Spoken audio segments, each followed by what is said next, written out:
주로 성역 공부 시작하겠습니다. 먼저 다 같이 기도하시겠습니다. 사랑하는 하나님, 은혜를 감사드립니다. 이 시간도 주님께서 저희들을 불러주시고 주님 말씀을 배울 수 있도록 인도하시니 감사드립니다.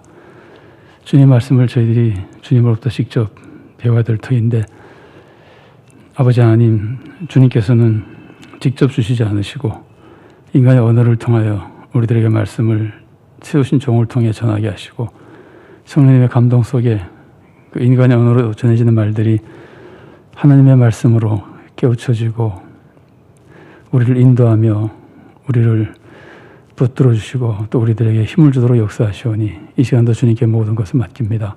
사람들이 모여서 사람들의 말로 말씀을 전하고 듣고 혹은 함께 생각하지만, 오직 하나님께서 역사하셔서 말씀 전하실 때 성령님의 충만하심 속에 주님의 진리의 말씀이 선포되도록 하시고, 말씀을 들을 때 성령님의 충만하심 속에 주님의 말씀을 바르게 깨닫고 겸손히 바르게 받아들이게 하시고, 그래야 우리의 신앙이 바로 서며 성장하며 더욱 굳건해지도록 도와주시고, 주님께서 세우신 교회가 말씀의 틀 위에 올바르게 서는 교회가 되도록 하시며, 말씀에서 새 권능을 입어서 하나님의 뜻을 이루어드리는 교회가 되도록 주님께서 이끌어 주시옵소서. 이 시간 소수의 우리가 함께 말씀을 나눕니다. 또한 녹화된 영상으로 주님께서 허락하신 많은 사람들이 말씀을 듣고 나눕니다. 모든 시간과 순서에 주님께서 함께 하시고 친히 역사하셔서 주님의 사랑이 우리를 감동시키시고 주님의 진리가 우리를 바로 세우며 주님의 권능이 우리를 새롭게 만드는 축복의 시간이 되도록 역사하여 주시옵소서. 주님 은혜의 모든 것을 의지하옵고 예수님 이름으로 기도드리옵나이다. 아멘. 성경 말씀 함께 읽겠습니다. 오늘은 마태복음 15장 1절부터 20절까지의 말씀입니다.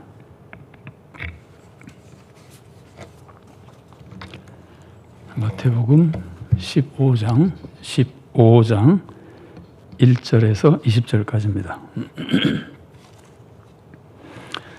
제가 봉독해 드리겠습니다.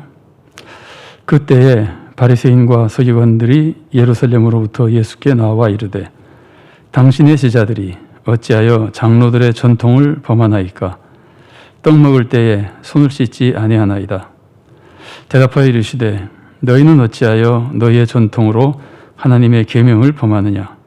하나님이 이르셨으되 내 부모를 공경하라 하시고, 또 아버지나 어머니를 비방하는 자는 반드시 죽임을 당하리라 하셨거늘, 너희는 이르되 누구든지 아버지에게나 어머니에게 말하기를 내가 드려 유익하게 할 것이 하나님께 드림이 되었다고 하기만 하면 그 부모를 공경할 것이 없다 하여 너희의 전통으로 하나님의 말씀을 폐하는도다.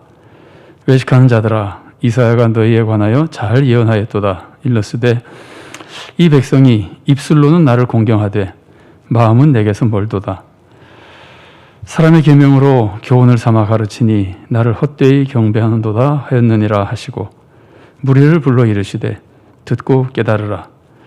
입으로 들어가는 것이 사람을 더럽게 하는 것이 아니라 입에서 나오는 그것이 사람을 더럽게 하는 것이니라. 이에 제자들이 나와 이르되, 바리새인들이 이 말씀을 듣고 걸림이 된 줄 아시나이까? 예수께서 대답하여 이르시되, 심은 것마다 내 하늘아버지께서 심으시지 않은 것은 뽑힐 것이니 그냥 두라. 그들은 맹인이 되어 맹인을 인도하는 자로다.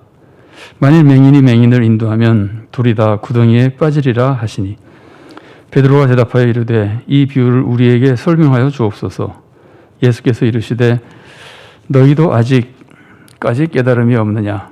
입으로 들어가는 모든 것은 배로 들어가서 뒤로 내버려지는 줄 알지 못하느냐? 입에서 나오는 것들은 마음에서 나오나니 이것이야말로 사람을 더럽게 하느니라. 마음에서 나오는 것은 악한 생각과 살인과 간음과 음란과 도둑질과 거짓 증언과 비방이니 이런 것들이 사람을 더럽게 하는 것이요 씻지 않은 손으로 먹는 것은 사람을 더럽게 하지 못하느니라. 아멘. 자, 오늘 본문을 이해하기 위해서 본문의 배경을 조금 살펴보겠습니다. 본문의 배경을 살펴보기 위해서는 여기 지금 전통이라고, 개혁성경에서 이전에 우리가 보던 개혁성경에는 유전이라고 표현하고 여기서는 전통이라고 표현하는데 뭐 다 같은 말들입니다. 자, 그래서 장로들의 전통이라는 게 도대체 무엇인가? 장로들의 전통은 무엇을 의미하고 그것은 왜 만들었는지 또 사람은 그것을 어떻게 지켰는지 이런 것들을 잠깐 생각해 본다면은 장로의 유전 혹은 장로의 전통은 왜 만들었을까요? 이걸 만든 이유는 율법을 잘 지키기 위해서 만들었습니다. 원래 이스라엘 사람들은 율법만 지키면 됩니다. 근데 율법을 잘 지키려고 하니까 여러 가지 어려움들이 있어요. 우선 그 뜻을 잘 모를 때가 있어요. 들어도 무슨 뜻인지 잘 모를 때가 있어요. 요즘도 우리가 성경 공부를 하고 설교를 하고 하는 건 다 그 뜻을 더 잘 알려주기 위해서 하는 거죠. 그죠? 그래서 잘 모르니까 더 배워야 된단 말이죠. 그래서 잘 알려주기 위해서 그러는 것인데, 잘 지키기 위해서 그러는 것인데, 우선은 잘 알려주기 위해서 그렇기도 하고, 또 하나는 조금 더 엄격하게 규정을 만들어가지고, 원래 율법보다 조금 더 엄격하게 규정을 만들어서 사람들이 혹시 장로들이 가르쳐 주는 건 혹시 범해도 율법까지는 범하지 못하도록 하려고 그러는 거예요. 자, 이걸 조금 기록되어 있는 설명을 보고 조금 보겠습니다. 그래서 우선 장로의 유전 혹은 장로의 전통은 목적은 율법을 잘 지키기 위해서 만든 규범인데 그것이 결국은 꼭 지켜야 되는 것이 되면서 전통이 돼가지고 자기들이 지켜야 될 규범, 전통이 된 거죠. 이제 그겁니다. 그런데 잘 지키기 위해서 한 것이 무엇이냐면은 크게 두 가지입니다. 그러니까 반괄호 1번이 장로의 전통에 대한 설명이죠. 율법을 잘 지키기 위해서 만들어 놓은 규범, 그들에게 종교적인 전통이 된 그런 규범입니다. 그럼 왜 잘 지키기 위해서 도대체 어떻게 해서 어떤 방법으로 잘 지키게 하려고 그랬느냐 하면은 두 가지인데 2번과 3번입니다. 첫 번째로는 제가 율법에 울타리를 친 것이라고 썼는데요. 여러분 혹시 신앙 에세이에서 율법에 울타리를 친다는 말을 들은 생각이 나십니까? 율법에 울타리를 쳐라. 울타리를 친다고 하는 것은 여기서 말하는 울타리는 율법을 집이라고 하면은 집 겉에다가 울타리를 쳐놓으면은 사람이 울타리를 침범하지 않는 한 집에 못 들어오잖아요. 그런데 울타리를 침범할 때 사람을 붙잡으면은 집에는 못 들어오게 만들잖아요. 그러니까 울타리가 하나도 없이 집만 땡그러니 놔두면은 이 집은 사람들이 지나가서 자꾸 부딪히거나 상할 위험성이 있는데 울타리를 만들어 놓으면은 울타리 때문에 집에는 근처도 못 오기 때문에 집이 안전하게 보존된다는 거예요. 그래서 이제 울타리를 친다는 겁니다. 요즘 우리가 하는 것 중에서 굉장히 비슷한 건 이런 겁니다. 여러분 어떤 모임이 있는데 예를 들면은 우리가 10시에 딱 기차를 타야 됩니다. 이거는 10시에 기차를 타야 되는데 그 다음 차가 10분 후에 오면은 그렇게 심각하지 않잖아요. 조금 늦어도. 그 다음 차 타도 큰 문제도 안 생기잖아요. 요번 차를 놓치면 아예 오늘은 차가 없어요. 그러면 10시까지는 꼭 와야 되잖아요. 그죠? 그럴 때는 10시까지 오라 그러겠어요? 10시 5분 전까지 오라 그러겠어요? 10분 전까지 오라 그러겠어요? 30분 전까지 오라 그러겠어요? 그 분위기마다 다르겠죠. 그죠? 그게 굉장히 심각한 거면은 아예 더 일찍 오라 그럽니다. 미리 와서 다 준비하고 있다가 타게끔. 그런 것처럼 실제로 10시까지만 오면 되는데도 10시까지 오라 그러지 않고 꼭 우리는 미리 얘기하죠. 그 교회 분위기나 대상자 분위기에 따라 다를 겁니다. 지각을 좀 하는 사람들이 많은 곳은 아예 더 빨리 오라 그러기도 하고. 그래서 여러분 이제 그 모임의 중요성에 따라 그런데 대통령을 만나러 가면은 얼마쯤 전에 만나는지 아십니까? 그것도 또 물론 모임의 성격에 따라 다르겠지만은 몇 시간 전에 만나거나 그럽니다. 몇 시간 전에 미리 대기하고 있다가 예를 들면은 그 보안이나 이런 담당자들이 와서 다 확인도 하고 그래가지고 한참 기다리고 준비하고 이러다가 이제 그쪽으로 가는 거거든요.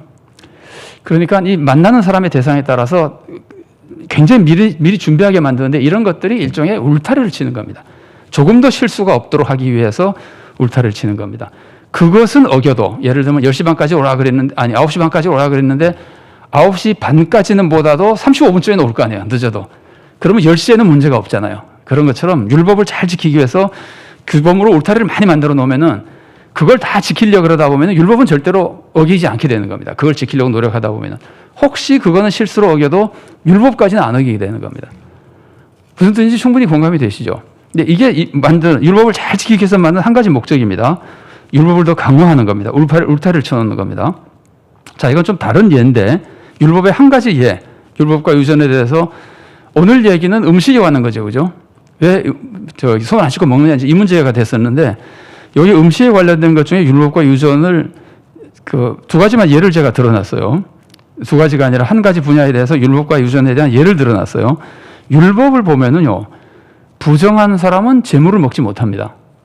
그러니까 제사 드렸던 물건을 부정한 사람들은 못 먹습니다. 정한 사람만 먹습니다.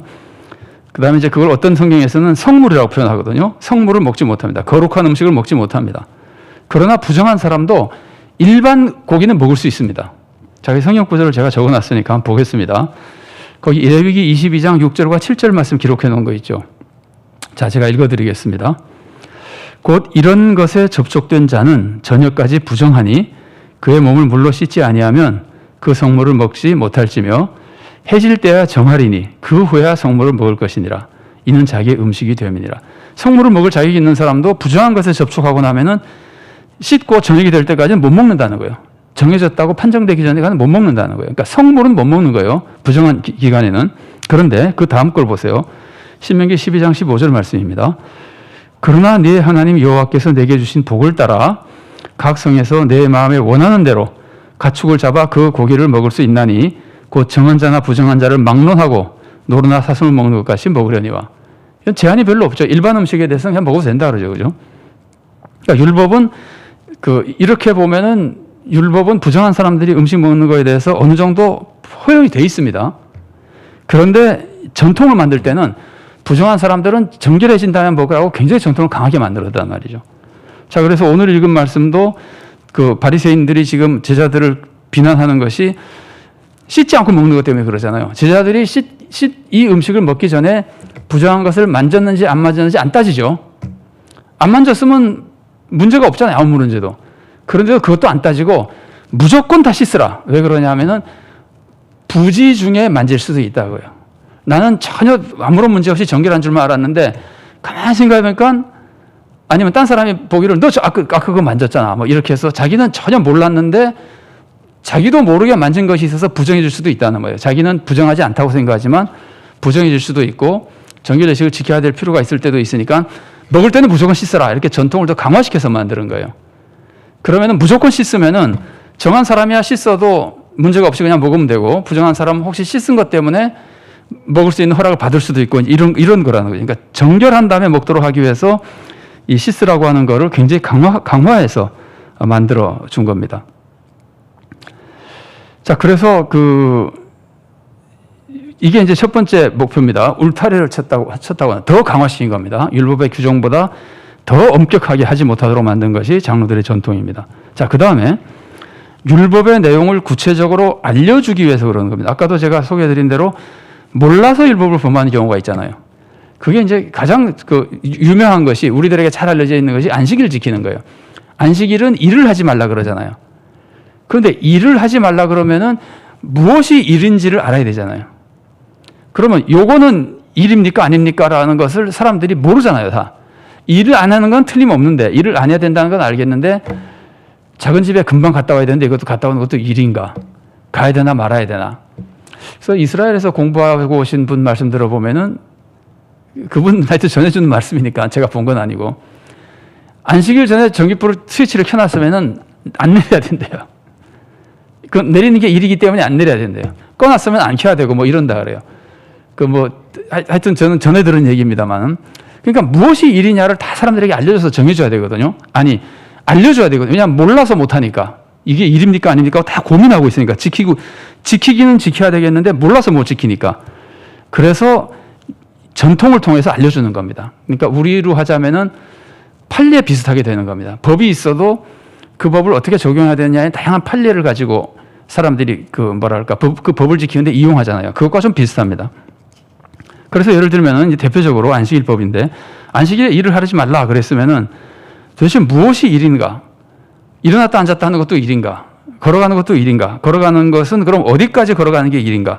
이런 것들 중에서 대표적인 것이 안식일에 일하지 못할 하면 안 되는 일의 양을 딱 정해서 요건 하지 말라고 정해줬는데 이건 율법에서 정해준 게 아니라 율법은 그런 것까지 다 쓰지 못하죠. 만일 성경책에다 그런 거 다 써놨으면은 우리가 지금 성경 통독들을 많이 하시지만 평생 성경 통독을 못할 겁니다. 그거 다 적으면 끝없이 많을 테니까.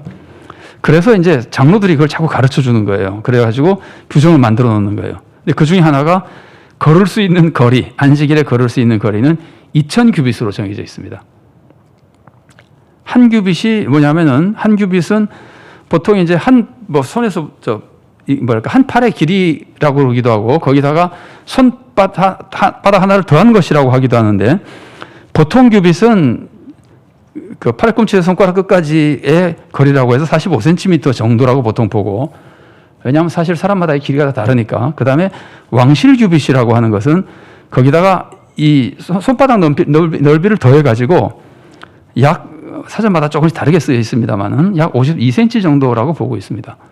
그러니까 이렇게 놓고 보면은 그 2000규빗이라 그러면은 900m에서 1km 정도, 1km 약간 넘거나 그 정도 사이. 그래서 그냥 편의상 우리는 이걸 지금 지키고 있는 사람들이 아니기 때문에 2000규빗이라면 거리가 어느 정도 될까? 그러면 그냥 대략 1km 정도 된다고 생각하면 크게 틀리지 않습니다. 그 정도 거리만 안식일에 걸을 수 있는 거리라고 하는 거거든요. 자, 그래서 성경 인용해 놓은 거 아래다 제가 적어놨는데 보겠습니다. 사도행전 1장 12절 말씀이죠. 제자들이 감람원이라 하는 산으로부터 예루살렘에 돌아오니 이 산은 예루살렘에서 가까워 안식일에 가기 알맞은 길이라. 이 말은 무슨 뜻입니까? 감람원에서 예루살렘까지 거리가 1km가 안 됐다. 그런 뜻이 되는 거죠. 안식일에 걸을 수 있는 거리였다. 자, 그래서 그 장로들의 전통은 사실은 그러니까 굉장히 좋은 의도입니다. 사람들이 절대로 율법을 어기지 않고 잘 지키도록 하기 위해서 장로들이 가르치면서 그게 전통이 된 겁니다. 잘 지키도록 하기 위해서 그런 것인데 잘 지키도록 하게 만드는 그 방법이 율법을 더 강화시켜서 더 엄격하게 만든 것하고 율법을 자꾸 설명해가지고 실제적으로 어떻게 하는 것이 그걸 지키는 것인지를 구체적으로 많이 가르쳐 준 것들입니다. 이게 이제 장로들의 전통입니다. 이제 오늘 본문에서는 장로의 전통 혹은 장로 유전 중에서 부정한 음식을 먹지 않고 부정하게 먹지 않고 정결하게 음식을 먹어야 되는 규정에 대해서 지금 말하고 있는 겁니다. 자, 그래서 이제 본문을 좀 보면은 서기관과 바리새인들이 비난하죠. 예수님에게 제자들을 모습을 보고 비난합니다. 예수님은 거기에 대해서 응답해 주십니다. 요걸 좀 살펴보면은 내용은 이겁니다. 서기관과 바리새인들이 보기에 예수님의 제자들이 손을 씻지 않고 떡을 먹으니까 장로들은 부정한 음식을 먹지 않도록 하기 위해서 다 손을 씻고 먹으라 그랬는데 그런단 말이죠. 그러니까 장로들의 전통을 범했다고 지금 고발하는 겁니다. 제자들이 그런 겁니다. 제자들이 그랬다고 예수님께 고발하는 겁니다. 그랬더니 예수님이 뭐라고 말씀하시냐면은 왜 너희들은 그러면 전통 지키기 위해서 하나님의 계명을 어기느냐고 반문하시는 겁니다. 굉장히 도전적이죠, 예수님이 지금. 이건 어떻게 보면 논쟁이에요. 먹으면 어떠냐, 이게 아니라 너는 이런 식으로 나오는 거예요. 굉장히 과격하게 지금 논쟁하는 겁니다. 우리가 가끔 나누지만 예수님이 메시아의 권위를 보여주실 때 대표적인 것이 병 고쳐주신 것이고 그 다음에 이제 하나님 나라에 대해서 남들이 모르는 걸 가르쳐 주신 것이고 그 대표적인 것들이 그래서 비유예요. 그래서 기적과 비유가 하나님 나라를 가르치는 대표적인 예수님의 무기라 그러는데 예수님의 메시아 권위를 보여준 것 하나가 논쟁에서 이기는 거예요. 여러분 그 고난주간을 보면은 성경에서 복음서를 보면은 예수님의 생애 중에 고난주간이 굉장히 많은 양을 차지하죠. 예를 들면 마가복음이 16장으로 되어 있지만 고난주간이 10장부터 거의 고난주간, 11장부터 16장까지가 고난주간의 내용입니다. 한 주간의 내용입니다. 근데 고난주간에 예수님이 뭘 많이 하셨어요? 논쟁하셨어요, 논쟁. 이것들이 하시면 미안합니다. 종교지자들이 막 공격해 오면은 논쟁으로 그 사람들 다 무너뜨리고 바로 가르쳐주고 그 사람들 공격을 다 무효화시키고 격파하고 이러거든요. 그래서 이제 예수님이 지금 이것도 예수님께서 올바른 진리를 가르치기 위해서 굉장히 과격하게 논쟁하시는 겁니다. 너희는 왜 유전 지킨다고 하면서 전통 지킨다고 하나님의 계명을 어기느냐, 진짜 중요한 율법을 어기느냐 이거죠. 이 모습을 보면은 바리새인과 서기관들은 예수님의 제자들을 비난했습니다. 그랬더니 예수님은 제자들을 옹호하셨습니다. 이 모습을 좀 구체적으로 보면은 바리새인과 서기관들이 예수님의 제자를 공격한 건 사실은 제자들을 공격하려는 것이 아니라 예수님을 공격하기 위한 거예요. 예수님을 공격하려고 그러다 보니까 예수님의 제자들이 하는 잘못을 보고 공격하는 거거든요. 그럼 예수님이 뭘 막아야 되죠? 목표는 예수님인데 방법은 제자들을 공격하는 거잖아요. 그러니까 예수님은 제자들을 옹호해야만 자기가 보호가 되는 거예요. 그죠? 그러니까 예수님은 이 공격을 막기 위해서 제자들을 옹호해 주시는 겁니다. 물론 논쟁으로만 보면 그렇고 이제 실제로는 진리를 가르치는 거죠. 그렇게 함으로써 예수님의 사역이 정당하다는 걸 지금 보여주시는 겁니다. 그러니까 사탄이 우리를 공격하면 예수님이 어떻게 하시겠어요? 우리가 몇 주 전에도 그 말씀 나왔지만 사탄이 우리를 공격하면 예수님은 철저히 우리를 보여주시는 겁니다. 사탄이 교회를 공격하면은 예수님은 자신이 공격받는 것처럼 생각한다고 하셨잖아요. 그래서 사도 바울이 다메섹 도상에서 예수님 만났을 때 예수님 말씀이 네가 왜 누구를 박해하느냐? 네가 왜 나를 핍박하느냐? 왜 내 제자들을 핍박하냐 그러지 않고 왜 나를 핍박하냐 그러셨잖아요. 그런 것처럼 예수님의 제자들을 공격했지만 실제로는 예수님을 공격하기 위한 것이고 예수님은 제자들을 철저하게 옹호해 주시면서 예수님의 사역의 정당성, 예수님의 진리를 가르쳐 주십니다. 자, 그래서 부모님 공경에 대한 율법과 부모님 공경에 대한 장로들의 전통을 한번 비교해 보겠습니다. 율법은 이렇게 가르쳐 주죠. 부모님을 공경하라 그러죠. 그 공경하라는 말씀 안에는 최선을 다해서 잘 보살펴드리라는 말이 들어 있습니다. 이건 우리가 어버이 주일이나 이럴 때 잘 살펴본 거니까 잘 아실 겁니다. 율법 부모를 공경하라 그럽니다. 그래서 예수님이 인용한 말씀 마태복음 15장 4절 말씀 거기 적어놨습니다. 한번 보겠습니다. 15장 4절 제가 읽어드리겠습니다. 하나님이 이르셨으되, 이게 하나님의 계명이죠. 내 부모를 공경하라 하시고 또 아버지나 어머니를 비방하는 자는 반드시 죽임을 당하리라 하셨거늘. 부모 공경을 철저히 가르쳤다 하나님께서는 그런 뜻입니다. 그리고 공경하기 위해서는 마음으로도 높여드리고 말로도 비방하면 안 되지만 물질적으로도 잘 봉양을 해드려야 됩니다. 부모님이 특히 어려워지시면은 연로하시면 봉양해드려야 됩니다. 그런데 장로들의 전통은 뭐냐면은 장로들은 지금 부모님을 공경하지 말라 그러는 것이 아니에요. 장로들이 원래 가르친 거는, 장로들이 원래 전통을 만든 거는 율법을 잘 지키기 위한 겁니까? 율법을 잘 안 지키게 하기 위한 겁니까? 잘 지키게 하기 위한 거잖아요. 그러니까 장로들의 전통은 잘 만드는 거예요, 사실은요. 보세요. 왜 이런 말이 나왔냐면은 이 하나님께 바쳐진 물건이 있다. 옛날 이제 유대인들의 생긴 실제적인 고민들입니다. 이 실제적인 고민을 해결하기 위해서 율법대로 해결하기 위해서 장로들이 가르쳐 준 거거든요. 백성들이 보다 보니까 하나님께 나가 바치기로 결정한, 그러니까 바쳐진 물건이 있어요. 아직 갖다 바치지는 않았는데 이건 하나님께 바쳐진 것을 딱 구별했어요. 그런데 우리 부모님이 너무 어려움이 있어서 이거 부모님이 바쳐진 건데 부모님을 도와드리면 어떨까 하는 것이 고민이 생기는 거예요. 그러니까 부모님 이걸 가지고 부모님 도와드려도 됩니까 안 됩니까 고민이 생기니까 장로들이 생각할 때 야, 이거 허락했다가는 이것들이 지 마음대로 나중에 하겠다.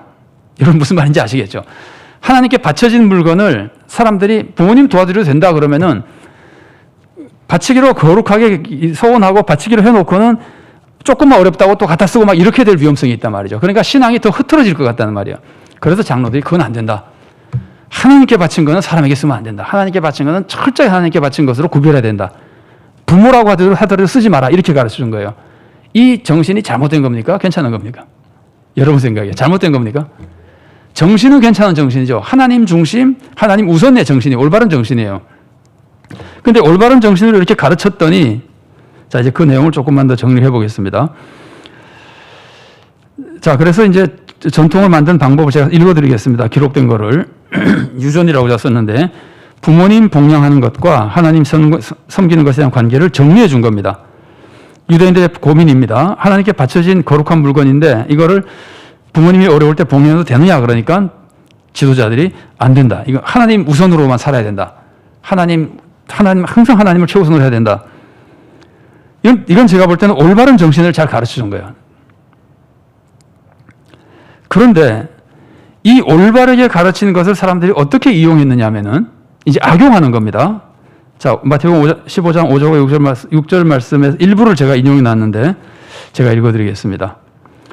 누구든지 아버지에게나 어머니에게 말하기를 내가 드려 유익하게 할 것이 하나님께 드림이 되었다고 하기만 하면 그 부모를 공경할 것이 없다. 자, 이 말씀을 잘 보세요. 원래는 이 사람이 진심으로 하나님을 공경하고 서운한 게 있고 뭐 여러 가지 이유로 이걸 하나님께 바치기로 거룩하게 구별했잖아요. 원래 정신입니다. 구별했잖아요. 그랬으면은 이거는 정말 하나님께 바치신 것을 생각해서 함부로 쓰지 말고 부모님을 위해서 쓰지 말고 꼭 잘 보관해서 하나님께 바쳐라. 거룩하게 대해라. 부모님을 쓰지 마라. 이렇게 가르쳤더니 이 말씀을 사람들이 어떻게 이용했느냐 하면은 하나님께 바쳐진 것이라고 하기만 하면 안 줘도 된다 이런 거예요. 이렇게 써먹는 거예요. 그러니까 처음에는 하나님께 바치기 위해서 했던 것인데 이 장로들의 가르침을 사람들이 어떻게 악용했느냐 하면은 부모님에게 안 주기 위해서 악용한다는 거예요. 공감이 되시면 전달이 잘 됐습니까? 이 사람들이 악용하는 모습입니다. 제가 이제 조금만 설명을 더 아래 내용으로 조금 설명해 드리겠습니다. 자, 그래서 4번입니다. 유전의 원래 의도와 당대인들의 유전 사용에 대해서 살펴보십시오. 전통의 원래 의도, 4번의 반괄호 1번입니다. 원래 의도는 하나님께 바친 물건을 다시 자기 마음대로 쓰는 것을 막으려고 한 겁니다. 이게 지금 뭐 똑같은 건 아니고, 제가 지금 소개하는 걸 가지고 여러분들이 무슨 문자적으로 얽매일 필요는 없어요. 그러나 아이디어는 한번 생각해 보세요. 여러분들이 이제 사람마다 예를 들면 한 달에 한 번씩 딱 급여를 받는 사람은 급여를 딱 받을 때 11조를 준비하면 끝나잖아요. 안 어렵잖아요. 근데 매일 수입이 들어오는 사람들 있죠. 매일 수입이 들어오는 사람마다 다 다른 것 같아요. 그것도 모아서 11조를 준비할 수도 있고, 매일 뛰어노는 사람도 있고 이제 그럴 거 아니에요. 근데 어떤 사람이 쭉 뛰어났어요. 근데 11조 이렇게 뛰어났는데, 이거는 뛰어났다는 표현이 그럴까? 구별해 놨는데 갑자기 어려운 일이 생겨서 그럼 이걸 일단 여기다 쓰고 다시 이렇게 채워놔도 될까 하는 고민이 생길 수 있잖아요. 누구든지 그렇게 하는 사람들은 그런 경험이 있을 겁니다. 그럴 때 지금 원래 전통은 그런 거 함부로 하다 보면은 하나님에 대한 거룩성을 네가 하나님을 거룩하게 모셔야 된다는 아이디어가 흐트러질 수 있고, 다른 생활에서 다 신앙생활의 모습이 흐트러질 수 있다. 그러니까 그런 거는 그러지 않는 게 좋다. 예를 들면 이런 식으로 가르쳤던 것이라면은, 제가 왜 얽매이지 말라 그러냐면은, 하나님께서는 원래 우리들의 마음과 하나님의 사랑의 뜻을 이루는 것을 원하시잖아요. 그러니까 문자적으로 그걸 얼마나 철저하게 하느냐가 지금 우리 예수님이 배운 것으로는 그렇게 중요하진 않아요. 그러나 그 마음은 이해를 하시겠죠. 함부로 막 쓰게끔 돼버리면은 이건 뭐 나중에는 이번에 11조 할 수 있는데도 불구하고 그냥 안 하고 내버려뒀다가 내가 나중에 기회 있으면 하고 뭐 시간 날 때 하고 돈 생기면 하지, 이런 식으로 막 돼버리면은 하나님 섬기는 방법이 다 흐트러져 버릴 수가 있는 거예요. 이제 올바른 신앙생활, 그냥 우리 현실적인 걸 가지고 예를 잠깐 제가 들어본 것인데 너무 신경 쓰지 마시고요. 이 내용만 좀 보겠습니다.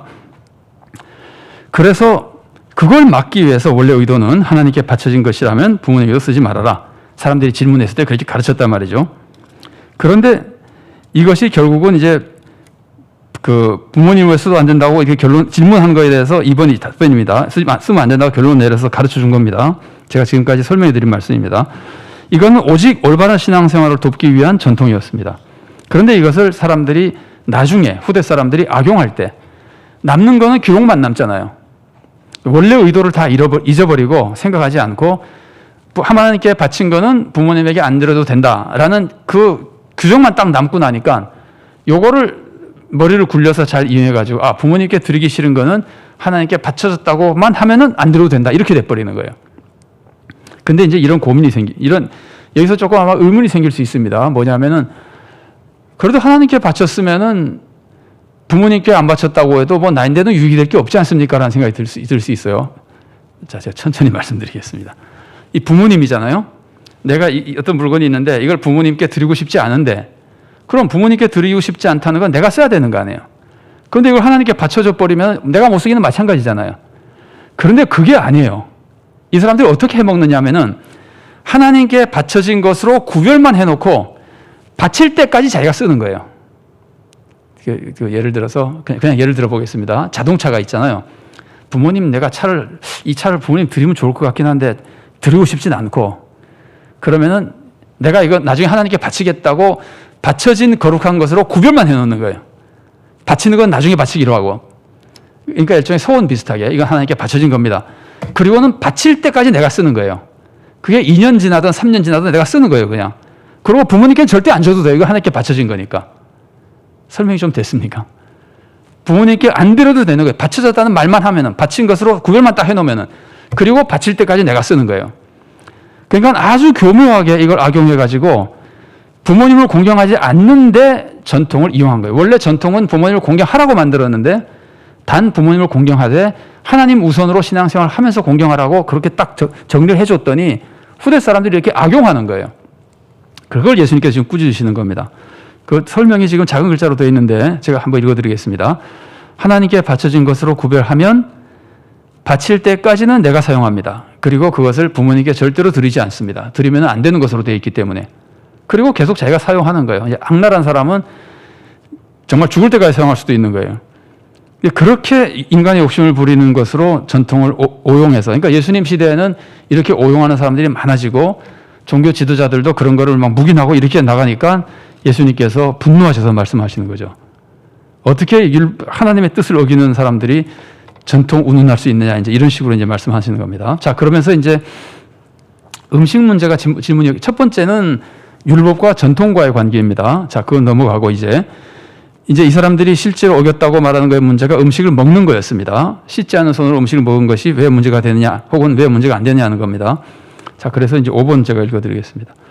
입으로 들어가는 것과 입에서 나오는 것에 대한 말씀을 예수님께서 해주셨는데, 이 말씀을 좀 살펴보면은 입으로 들어가는 건 뭐죠? 입으로 들어가는 것은 다 음식이죠, 그죠? 음식이라는 거예요. 예수님 말씀입니다. 음식이 뭐냐? 음식은 입으로 들어가서 배에서 소화되고 뒤로 배설되는 것 아니냐? 좀 달리 말하면 음식이 마음에 들어갑니까? 음식이 마음에 들어가 사람 변화시키지 않잖아요. 음식은 그냥 배설되고 영양가만 이용되고 다 배설돼 버리는 거잖아요.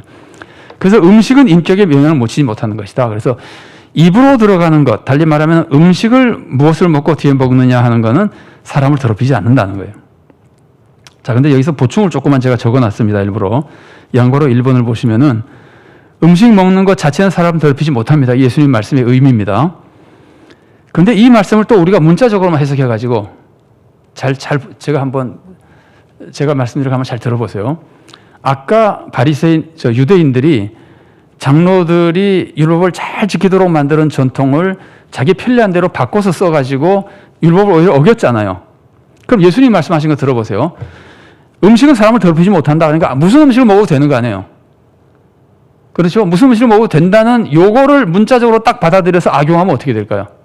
그렇게 악용하면은요, 술을 아무리 많이 먹어도 괜찮고, 마약을 아무리 많이 먹어도 괜찮고, 비싼 음식 아무리 많이 먹어도 괜찮다고 결론을 내리게 되는 거예요. 그럼 어떻게 되냐면은 그 예수님이 가르쳐준 말의 문자를 이용해서 예수님의 본래의 뜻을 다시 깨뜨리게 되는 겁니다. 악용하게 되는 겁니다. 그래서 그거 제가 써놓은 겁니다. 참고로. 음식은 어떤 음식도 사람을 더럽히지 못한다. 이게 본문의 의미입니다. 진리입니다, 물론. 그런데 예를 들어서 어떤 음식은 지나치게 먹으면 사람을 악행하게 만들어요. 대표적인 것이 술이나 마약 같은 거죠. 마약도 우리가 약으로 쓰는 용어가 있잖아요. 적절할 때는 다 사람에게 유익한 것인데, 술도 마찬가지고. 그런데 지나치게 먹으면 절제력을 잃게 만들고 사람들을 더 죄를 짓게 만들거든요. 그러니까 먹는 것에 음식 자체에 문제가 있는 것이 아니라 사람이 오용하는 데 문제가 있는 겁니다. 그 다음에 제가 3번에 쓴 거 보세요. 사치스러운 음식. 예를 들어서 많은 사람들이 주에서 어려움을 겪고 있는데 혼자 아무리 비싼 음식을 먹어도 음식은 사람을 더럽히지 못한다. 내가 아무리 먹어도 된다고 그러면은 얼마나 웃기는 얘기냐는 거예요. 그렇게 먹어가지고 지옥 간 사람이 있잖아요. 누구죠? 부자 나사로 표현하는 부자가 그런 사람입니다. 날마다 잔치하다가 지옥 간 사람이에요. 음식이 사람을 더럽힌 게 아닙니다. 음식을 먹는 그 마음 자체가 사랑이 없고 이기적이고 탐욕스럽기 때문에 그런 겁니다. 그래서 이 문제는 요거는 그냥 제가 보충으로 적어 놓은 것이고 원래 뜻은 그겁니다. 음식은 사람을 더럽히지 못한다가 맞습니다. 다만 그 하나님 예수님의 말씀을 또 오용해가지고 자기가 방탕하게 사는 도구로 삼는 사람은 아주 나쁜 사람이에요. 옛날 바리새인보다 조금 더 다를 거, 그러니까 율법을 오용한 바리새인들, 좋은 바리새인 말고 악한 바리새인들 못지않게 나쁜 사람이에요. 자, 그래서 우선 예수님의 말씀은 음식은 인격에 신앙에 영향을 미치지 못한다는 그것을 가르쳐주는 것이. 입에서 나오는 건 뭡니까? 입에서 나오는 것은 마음에서 나오잖아요. 그래서 마음에 나오는 모든 언행, 그것이 인격에 영향을 미치게 되고 사람을 더럽히게 되는 것이다. 이걸 예수님께서 가르쳐준 거죠. 그 7번에 조금 더 나오는데 7번에 가서 보기로 하고 6번에서 예수님은 하나님의 뜻을 바르게 가르치지 못하는 사람들을 뭐라 그러죠? 맹인에 비유해서 말씀하시죠. 그래서 예수님은 하나님의 뜻을 잘 모르는 사람을 영적 맹인이라고 표현하고 있습니다. 그러면 금방 생각나는 것이 잘못된 종교 지도자가 맹인이라면 예수님은 뭐죠? 예수님은 빛을 비춰주시는 분이잖아요. 세상의 빛이잖아요. 그러니까 이 잘못된 지도자는 자기가 맹인이고 다른 사람들을 바른 길로 인도할 수가 없습니다. 예수님은 빛이시고 사람들의 시력을 회복시켜 주시고 바른 길로 가게끔 다 만들어 주시는 분입니다. 대조되죠. 근데 어쨌든 지금 바리새인과 서기관들은 영적 맹인입니다. 지금 잘 모르고 잘못 가르치고 있으니까. 그래서 예수님 말씀이 하나님의 뜻을 모르는 종교 지도자가 백성을 가르치면 맹인이 맹인을 인도하는 것이 되고 둘 다 망하게 되는 것이다. 넘어가겠습니다. 그 부분은. 자, 7번입니다. 그 다음에 마음의 생각이 입으로 나오는 경우가 있는데 나오지 않는 경우와 제가 한번 비교해 보라고 말씀을 드렸어요. 자, 생각해 보십시오. 악한 생각이 입으로 나오지 않으면 그 사람이 안 더럽습니까? 자, 이제 어떤 사람이 있어요. 이 사람이 지금 마음에 악한 생각이 있어요. 악한 생각이 있으면 입으로 나오지 않아도 이 사람 더럽죠. 악한 생각을 가지고 있기 때문에 이 사람 더러운 사람입니다. 죄 지은 사람입니다. 그런데 이 사람이 지금 더러운 거는 마음만 더럽습니다. 그러니까 이 사람의 마음만 더러운 것은 다른 사람에게 영향을 많이 안 미칩니다. 내가 아무리 나쁜 생각을 많이 해도 가만히 앉아서 나쁜 생각만 하고 있으면은 딴 사람이 영향을 별로 못 받잖아요. 모르니까 내가 무슨 생각하는지. 그런데 보세요. 2번을 보세요. 악한 생각이 일단 입으로 나오면 어떻게 될까요? 악한 생각이 입으로 나오면은 여기 지금 요 사람, 요 지금 A라는 사람입니다. A라는 사람이 악한 생각을 마음에 품고만 있어도 이 사람 악한 사람입니다. 그런데 마음에 품고 있던 것을 입으로 내뱉잖아요. 그러면은 마음으로 악하고 악한 행동을 했기 때문에 한 번 더 악해지는 거예요. 두 배로 악해지는 거예요. 그냥 쉽게 말하면. 근데 그것만이 아닙니다. 이 사람이 두 배로 악해진 다음에 그 두 번의 악행이 있었던 것만이 아니라 이 뱉은 말이요. 뱉은 말이 자기 귀에 들릴까요? 안 들릴까요? 자기인데 들리죠. 이 악한 말이 나에게 다시 영향을 미칩니다. 그래서 이 악한 마음이 더 악해집니다. 요거를 잊으면 안 됩니다. 그러니까 이거는 그 우리가 보통 이자 같은 거 할 때 단리, 복리 뭐 그러죠. 요게 악한 마음을 가지고 있다가 악행을 딱 하면 악행한 것만큼만 딱 생기는 단리 같은 것이 아니라 악행한 그것이 다시 나를 더 악하게 만드는 복리 같은 거예요. 내가 나쁜 사람이라고 마음으로 욕하고 있으면 괜찮습니다. 근데 마음으로 나쁜 욕을 했잖아요. 그런 나쁜 욕을 한 것만큼 더 나빠졌는데 거기다가 나쁜 욕한 그것이 나를 더 악하게 만들어요. 그 뭐라 그럴까? 내 인격을 더 파괴시켜요. 말을 듣는 게. 여러분 그래서 그런 말 많이 들으셨죠? 그리고 우리 그 특별 특별 집회에서도 그런 말씀 나눴잖아요. 언어라고 하는 것이 우울한 말을 자꾸 많이 하는 사람은 점점 더 우울해지고 기쁜 말을 자꾸 많이 하는 사람은 점점 더 기뻐지고 이거는 기쁜 말을 했다는 선행이 아니라 기쁜 말이 나에게 영향을 미치는 거예요. 그거 잘 아시는 거죠. 그죠? 그런 겁니다. 그런데 또 그것만이 아닙니다. 그것만이 아니라 내가 나쁜 말을 했을 때 그 나쁜 말을 들은 사람이 있잖아요. 그러니까 네 단계가 된다 그럴까? 자, 내가 악한 생각을 했어요. 이것도 악입니다. 안 뱉었으면 그만인데 뱉었으면은 악한 말까지 했습니다. 두 가지 했습니다. 근데 악한 말이 세 번째는 나에게 영향을 미쳐서 내가 더 악해집니다. 그런데 그게 아니라 이 악한 말이 다른 사람들에게도 들려서 이 사람들도 다 악해지잖아요. 악해지거나 뭐 상처를 받거나 미혹을 받거나 문제가 자꾸 생기잖아요. 그러면은 어마어마한 악한 영향을 미치게 되는 겁니다. 그래서 여기서 쓴 것만 가지고 한번 정리해 볼게요. 악한 생각이 입으로 나오면 악한 사람은 한 번 더 더럽힙니다. 그리고 그 악한 것이 그다음 보여보겠습니다. 2번 보겠습니다. 악한 말과 악한 행동이 나의 악한 마음을 더 악하게 만듭니다. 악한 생각을 증식해 주는 겁니다. 그 다음에 이웃 얘기를 여기다 안 써놨는데 그리고 그것이 이웃에게도 전파되는 거예요. 그래서 이웃도 더 악하게 만들어서 온 세상에 하나님의 악이 아니라 하나님의 선을 깨뜨리고 악을 자꾸 증식시키는 거예요. 그러니까 악한 생각이 있는 것도 잘못이지만 악한 생각이 밖으로 나오는 것은 훨씬 더 나를 더럽히고 세상을 더럽히는 겁니다. 그러면은 악한 생각은 말하지 않는 게 좋잖아요. 그런데 이제 여기 좀 문제가 있어요. 말하지 않는 게 좋은 건 맞아요. 그런데 우리가 말을 하지 않으면은 사람들로부터 어떤 공격을 받느냐 하면요. 위선자라는 공격을 받아요. 다른 사람들이 여러분 여기 나중에 이제 토요문제도 나오지만 여러분이 어디 모임에 갔더니 사람들이 모여서 어떤 사람 막 비방하는 말을 듣는 경우가 있어요. 그런 경험 다 있으실 거예요. 친구들이 모여서 막 누굴 비방하고 있잖아요. 그러면 나는 비방하고 싶지가 않잖아요. 비방하면 하나님 얼마나 싫어하실까? 비방하지 않잖아요. 그러면 그 사람들이 나에게 너 위선자라 그러는 거예요. 너 그 사람 좋아해? 왜 우리는 그 사람 막 욕하는데 너만 욕 안 해? 넌 정말 우리가 더 나쁜 놈이야. 그러니까 말하는 사람이 뭐라 그러냐면은 우리는 그래도 솔직하기라도 하잖아. 너는 남을 속으로 미워하면서도 말도 안 하고 아무 사랑하는 척하고 위선자, 넌 더 나쁜 놈이야. 이렇게 비방하는 경우가 있습니다. 그런 경험 있으세요? 남들이 욕하는데 거기 안 끼었더니 그 안 낀다고 해서 나를 더 막 나쁜 놈처럼 비방하는 거. 그때 비방하는 내용이 뭐냐면 위선자라는 비방이거든요. 그래서 여기서 위선과 솔직과 절제에 대해서 우리가 좀 정리해 둘 필요가 있어요. 그게 지금 8번입니다. 자, 문제를 우선 기록된 걸 좀 보겠습니다. 마음의 생각을 솔직하게 말하는 것과 절제하고 말하지 않는 것을 비교해 보십시오. 자, 보세요. 악한 생각이 들었잖아요. 악한 생각을 솔직히 표현하면은, 악한 생각을 솔직하게 말로 표현하면은 위에서 나온 것처럼 나와 이웃을 더 악하게 만듭니다. 더 큰 해를 끼칩니다. 악한 생각이라고 해도 하지 않는 게 좋습니다. 그래서 2번입니다. 악한 생각을 절제하면은 악의 증식을 막아낼 수 있고, 그 다음에 그 악한 표현 때문에 해를 당하는 사람들의 해를 피하게 해줄 수 있습니다. 내가 악한 생각이나 욕하고 싶은 마음이 막 있어도 다 절제해버리면은 다른 사람들에게 피해를 안 준다는 말이에요.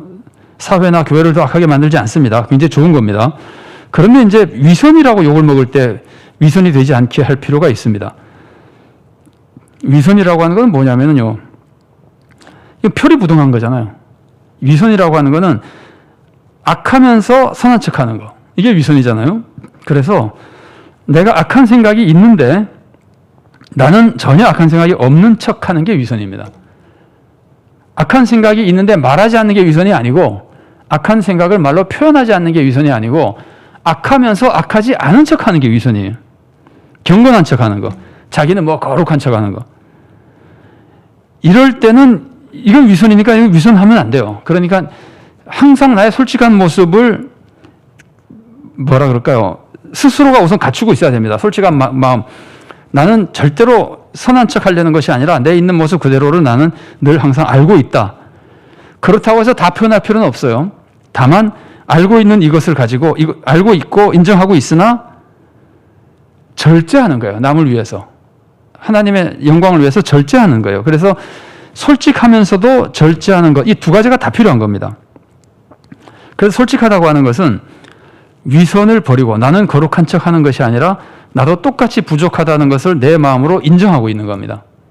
그런데 중요한 것은요, 내 마음으로 나도 악한 사람이라는 걸 인정한다고 해도 아주 특별한 경우, 회개해야 된다든지 무슨 꼭 고백을 꼭 해야 된다는 경우, 그런 경우 아니면은 꼭 표현해야 되는 건 아니에요.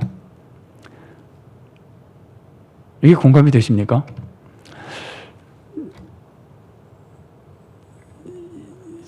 나의 악한 모습을 내 스스로 인정하고 있습니다. 그리고 나는 늘 회개하는 마음으로 삽니다. 그러나 그 악한 것을 표현하는 것이 다른 사람에게 피해가 된다면 표현하지 않는 게 좋다는 말이에요. 그거는 절제라는 말이에요. 그래서 솔직하다고 하는 것은 위선을 부리지 않는 것이지, 솔직하다고 하는 있는 대로 하고 싶은 얘기 다 하는 게 솔직한 것이 아닙니다. 그건 아주 무절제하고 방탕한 겁니다. 근데 절제라고 하는 것은 그 악이 다른 사람에게 전달되지 않도록, 내 속에서 악이 나타나지 않도록, 말로 표현하지 않고 행동으로 나타나지 않도록 절제하는 겁니다. 그래서 이게 우리가 위선을 해도 안 되고, 그리고 함부로 악을 행해도 안 돼요. 그러니까 위선도 하지 말고 악도 행하지 않으나 그 사이에서 우리가 필요한 게 뭐냐면은 솔직한 마음과 회개하는 마음, 그리고 동시에 절제하는 행동이 필요한 거예요. 이게 지금 예수님 오늘 본래 가르침보다 조금 뒷부분, 본래 가르침의 내용에서는 좀 벗어난 것인데, 왜 이 말씀을 나누냐면은 마음의, 그러니까 밖으로 나가는 거, 입에서 나오는 것에 대한 문제를 딱 하다 보면은 우리가 이것을 꼭 생각해 볼 필요가 있습니다. 입으로 나오는 것이 더럽다고 할 때 마음에 생각만 하고 있고 안 나오면 안 더러워지는 게 아닙니다. 생각만 하고 있어도 더러운 겁니다. 나오면 더 더러워집니다. 그런데 많은 사람들이 생각은 그런 생각을 하면서 표현하지 않는 것을 위선이라고 자꾸 비방하기 때문에 아마 그런 말은 많이 들어보셨을 거예요. 거룩한 척 한다는 말은 많이 들어보셨을 거예요. 신앙생활 하다 보면은 불신 친구들 만나면은 자기는 그 말을 할 수 없어서 하지 않는 것 뿐인데 거룩한 척 한다고 막 욕하는 경우들이 있어요. 불신 친구들이. 그럴 때 우리가 꼭 가지고 있어야 될 것이 내가 거룩한 척 하는 것은 아니라는 걸 스스로 잘 지켜야 됩니다. 다른 사람 앞에서 나는 예수 믿는 사람이라 잘난 척하고 그러면 안 됩니다. 나는 잘못한 것, 부족한 것 다 인정합니다. 오히려 그 사람보다 더 악할 수도 있습니다. 그러나 그렇다고 해도 있는 악을 다 표현하는 게 솔직한 건 절대로 아닙니다. 그래서 솔직한 게 아니라 그때는 우리가 마음은 솔직하지만 행동은 절제하는 것이 필요하다는 거예요. 자, 그 정도로 정리하고 투 문제를 조금 보겠습니다. 1번입니다. 나는 신앙생활에서 음식에 대한 규제를 얼마나 중요하게 생각합니까? 우리 이제 연세 드신 분들도 많으시고 그러니까 우리가 10년, 20년 혹은 30년, 40년 신앙생활 해오셨으면은 이전에 음식에 대한 규제가 교회에서 많이 있었을 때도 기억하시는 분이 있을 것이고 지금은 그것이 서로 그냥 더 이상 얘기하지 않고 굉장히 많이 풀어져 있다는 것, 어쩌면 해이해졌다고 하는 걸 다 알고 계실 겁니다. 그럼 이제 음식에 대한 규제 같은 것을 나는 신앙생활에 얼마나 중요하게 생각하는가 한번 생각해 보시고요. 이거는 그냥 기준이 있는 건 아니고 생각해 보시라는 겁니다. 그러면서 이제 우리 신앙생활에 덕이 되는 게 뭔가를 찾아보자는 겁니다. 그런 규제의 유익한 점과 해로운 점을 두 가지 측면에서 신앙생활이라는 측면에서 그리고 선교라는 측면에서 내가 다른 사람에게 선교할 때 그런 규제를 지키려고 그러는 것이 좋을지 조금 풀어서 그런 것에서 좀 자유롭게 하는 것이 좋을지 이런 것들을 신앙생활과 선교의 관점에서 한번 생각해 보십시오. 여러분 초대교회 성경에 나오는 모습을 가만히 봐도요. 이런 것들이 경우에 따라서 굉장히 다르게 나타나요. 사도 바울이 한 유명한 말이 이런 말이 있죠. 율법 아래에 있는 자에게는 율법 아래에 있지 않으나 바울은 율법 아래에 있지 않지만 율법 아래에 있는 척한다기보다 있는 것처럼 같이 행동해주고 율법이 없는 자에게는 내가 하나님 율법을 지키고 있으나 율법이 없는 사람 같이 또 같이 행동하면서 그 사람들과 어울리고 왜 그런다고요? 한 사람이라도 더 전도하려고. 그래서 목사님들 중에 전도를 위해서 지금도 아니고 수십 년 전에 막 30년, 40년 전에 교회에서 막 술 먹는 거 싫어할 때도 그게 굉장히 심할 때도 목사님들 중에 막 그런 사람들 찾아다니면서 같이 술 먹고 이러면서 전도하는 사람들이 있었습니다. 그럼 그 사람은 다른 사람들이 다 규제하는 거를 전혀 지키지 않는 것 같으나 목적은 전혀 다른 데 있잖아요. 사도 바울이 그런 모습을 보여준 거거든요. 이 사람에게 가서는 이렇게 같이 어울리고 저 사람이 저렇게 어울리는 것이 내가 하나님의 법이 없어서가 아니라 나는 정말 하나님의 법대로 살고 그러면서 하나님의 은혜로 자유를 누리지만 그 사람을 위해서 그 사람들의 종처럼 살아간다. 이제 이렇게 말하는 거거든요. 근데 그러면서도 동시에 또 초대교회 이런 모습도 있어요. 사도행전 15장에 보면은 그 이방인들이 예수를 믿을 때 율법을 지키라고 하는 사람, 뭐 지키지 않아도 되는 사람 막 논쟁이 벌어지니까 네 가지 법만 정해줘요. 여러분 잘 아시겠지만 그 네 가지 법은 지금 없어져 버렸습니다. 근데 그 당시에 교회의 유익을 위해서 야고보가 제안하고 그래가지고는 초대교회에서 결의해가지고 가는 데마다 그걸 알려주거든요. 그래서 그런 것들은 사실은 그런 것만 따로 지키라고 법을 만들 필요가 없어요. 근데 왜 그걸 지키라고 법을 만들었냐면은 그 정도는 그래도 지켜줘야 사람들이 저 사람들은 경건한 사람이다라고 생각하고 그 사람들이 이상한 사람이 아니다, 이단이 아니다라고 생각하고 복음을 받아들이기 때문입니다. 그래서 어떨 때는 율법적인 문자적인 것에 많이 벗어나려고 하는 모습이 나타나기도 하고 어떨 때는 또 일부러 규정을 만들어 가지고 지키려는 모습이 나타나기도 하고 그러는데 그런 것들의 근본적인 자세는 성도들에게 덕이 되느냐 그리고 선교 대상자에게 덕이 되느냐 이런 걸 따지는 거거든요. 그래서 제가 이 문제를 이런 식으로 토의 문제를 낸 겁니다. 나는 신앙생활에서 음식에 대한 규제를 얼마나 중요하게 생각합니까? 그러면서 내가 생각하는 것들이 그런 규제나 절제나 이런 것들이 유익한 점은 무엇이고 해로운 것은 무엇인가? 신앙생활에는 어떻게 유익하고 선교에는 어떻게 유익하고 또 신앙생활에 어떻게 해로울 수도 있고 성경에 어떻게 해로울 수 있는가 이런 것들을 한번 생각해 보시라는 겁니다. 정리하기 위해서 그 의미를 잘 이해하기 위해서 2번입니다. 사람을 더럽히는 추한 말을 구체적으로 몇 가지 찾아보십시오. 사람을 더럽히는 건 나를 더럽히는 겁니다. 내가 소위 말하는 쌍소리를 하면 내가 더러워지는 거죠. 사람들 앞에서. 추해지는 거죠. 자, 그런데 친구들이 모여서 추한 말을 하며 즐긴다면 아마 성도님도 그런 경험들이 있을 겁니다. 그렇게 한다면은 나는 거기서 어떻게 해야 될까 이런 것들을 한번 생각해 보세요. 경험을 얘기하셔도 좋고 어떻게 하는 게 좋겠는지 한번 생각해 보셔도 좋고 3번입니다. 교회법에서 지금 우리 교회법입니다. 우리 교단에서 하는 교회법에서 지금 우리 교회법이 말하자면 율법을 잘 지키고 교회를 잘 하기 위해서 만드는 전통과 같은 거예요.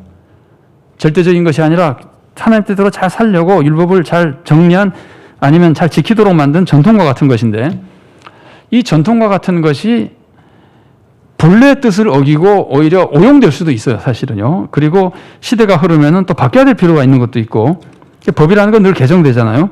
그래서 그런 뜻에서 생각해 보는 겁니다. 교회법에서 개정했으면 고치면 좋겠다고 생각하는 게 있으면 말씀해 주십시오. 예를 들면은 여러분 그런 거 아시나요? 수찬 자격, 그 다음에는 직분 자격. 직분 자격은 아시죠? 장로는 몇 살부터, 안수 집사는 몇 살부터 이런 거 다 있죠, 그죠? 그 다음에 공동의회는 몇 살부터 이런 것들이 다 있어요. 예를 들면 그런 것들부터 시작해서 뭐든 좋습니다. 생각해 볼 수 있는 것을 한번 생각해 보셔서 이런 것들은 좀 고치면 좋겠다고 하는 것이 생각이 있으면은 율법의 본뜻은 무엇인지, 하나님의 마음은 무엇인지 대표적으로 이런 거 있습니다. 여러분 지금 우리가 성찬식을 하면은 세례 안 받은 사람이 참석합니까? 못합니까? 세례 안 받은 사람 못하죠. 그런데 한동안요, 이제 꽤 됐어요. 한 10년이나 좀 됐을까? 10년도 더 된 것 같은데 몇몇 교회에서 총회적으로 문제가 되고 기도 공부나 이런 데서 논쟁이 좀 났었어요. 그런데 좀 일방적이었어요. 근데 무슨 얘기냐면은 어느 교회에서 세례 안 받은 사람에게도 성찬식에 참여하게 해줬어요. 당신이 정말 지금 예수 믿으면은 참여해라. 괜찮다. 이제 그런 식으로 진행을 해서 세례 안 받은 사람도 참여하게 해줬어요. 그러면서 세례 받은 사람만 참여하는 게 언제적 얘기고 그게 왜 그렇게 생긴 건데 지금도 그걸 못하게 하느냐 이런 식으로 얘기를 해가지고 몇몇 분들이 담대하게 우리도 그럽니다. 누가 이제 얘기하니까 우리 교회는 진작부터 그럽니다. 막 이렇게 얘기를 했어요. 그랬더니 제가 일방적이라고 얘기한 거는 수많은 사람들이 굉장히 공격을 했어요. 그러면 안 된다고. 예를 들면은 종교개혁의 정신 이런 거 여러 가지를 들고 와가지고 세례도 받지 않은 사람 성찬에 참여하게 하면 안 된다. 그런 교회는 잘못된 교회라고 아주 심하게 공격을 했어요. 예를 들면 이제 그런 겁니다. 이런 것들이 혹시 개정되는 게 좋겠다고 생각하는지. 예를 들면 여러분 전에는 우리가 학습이라는 게 있었죠. 지금 학습 없어졌죠. 아시죠? 학습 과정 거치지 않고 바로 세례 받습니다. 지금 이게 법이 바뀐 것인데 개정이 된 거죠. 근데 개정이 된 것을 아마 사람들이 다 좋게 생각할 것 같아요. 사람마다 다르겠지만 학습이라는 과정을 둔 거는 그래도 세례 준비를 좀 더 하고 세례를 받게 하자는 것이 그 의도였을 것이고, 아니 믿기만 하면 세례 받는 게 성경인데 왜 자꾸 이렇게 과정을 복잡하게 만드냐. 그러니까 성경의 정신을 또 찾아보다가 하다 보니까 개정했겠죠. 그런 것처럼 우리가 가지고 있는 교회 전통이나 교회법 중에서 여러분이 생각할 이게 혹시 개정되는 게 좋겠다고 생각하는 게 있으면은 한번 생각해 보시고 넓게 적용하는 겁니다. 오늘 본문을 하나님의 마음, 하나님의 뜻, 율법의 본뜻 이런 것들을 한번 찾아보시고 어떻게 하면 그걸 알 수 있을까 하는 것들을 생각해 보시면은 우리가 오늘 성경 말씀에서도 예수님의 마음을 우리가 이해한다면은 성경 말씀에서도 문자적으로 뭐 하나 배우는 게 중요한 것이 아니에요. 예수님이 이것을 가르쳐 주시는 예수님의 마음. 그래서 하나님의 마음이 어떤 것인지를 이제 찾아보는 시간을 가져보시라는 겁니다. 자, 4번입니다. 이웃의 잘못을 솔직하게 말했다가, 제가 지금 솔직과 절제에 대한 걸 나누는 겁니다. 솔직하게 말했다가 어려움을 겪은 경험이 있으면 말씀해 주십시오. 한두 번은 다 있으시죠? 친구에게 혹은 아는 사람에게 솔직하게 그 잘못을 지적했다가 아주 어려움을 겪은 경우가 있을 수 있습니다. 이럴 경우에 솔직하게 말하는 것과 절제하는 것의 지혜가 도대체 어떤 것일까 하는 것을 내가 경험한 것을 중심으로 해서 그때 이렇게 말했으면 더 좋았을 것을 한다든가 이런 식으로 행동하는 게 좋았을 것이라 그러든가 아니면은 그때 그게 최선이었다. 그건 나쁘게 반응한 사람 그 사람 잘못이다 뭐 어떤가 여러 가지로 판단할 수 있겠죠. 그런 것들을 생각해 보시라는 겁니다. 그래서 오늘 말씀을 통해서 주님이 알고 가르쳐 주고자 하시는 것들을 우리 삶 속에 좀 더 다양하게 잘 적용해서 하나님의 마음, 예수님이 원래 가르치고자 하는 뜻을 잘 이해해서 신앙생활을 잘 할 수 있으면 좋겠습니다. 자, 같이 기도하시고 축도로 오늘 성경 공부 마치겠습니다. 사랑의 하나님, 은혜를 감사드립니다.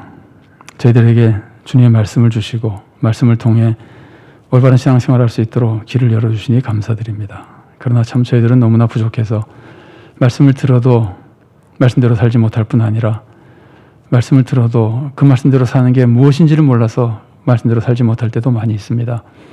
이걸 돕기 위해서 수많은 신앙의 선조들이 전통을 만들고 법을 만들고 규범을 만들어 우리들을 가르치지만 그것 또한 완전한 것이 아니고 더 무서운 것은 잘 가르치려고 한 것마저도 우리는 오용해서 또 악한 데 사용하고 오히려 하나님의 뜻을 어기는 오류를 범할 때가 많이 있습니다. 하나님께서 불쌍하게 해주셔서 오늘 주님께서 가르치시는 말씀 속에 주님의 마음, 주님께서 어떻게 하나님의 뜻을 찾고 어떻게 하나님의 뜻대로 살기 위해 모범을 보이시며 우리들을 가르치셨는지를 잘 이해하여 우리가 정말 주님의 뜻을 따라 살게 하시고 주님의 뜻을 잘 지키도록 가르쳐준 여러 가지 선조들의 전통이나 교회법을 잘 이해하고 또 필요한 대로 그 법을 잘 지켜서 오직 하나님께 영광이 되며 교회의 유익이 되며 우리와 이웃이 함께 축복을 누릴 수 있는 귀한 신앙생활, 바르고 건실한 신앙생활을 할 수 있도록 우리를 인도하여 주시옵소서.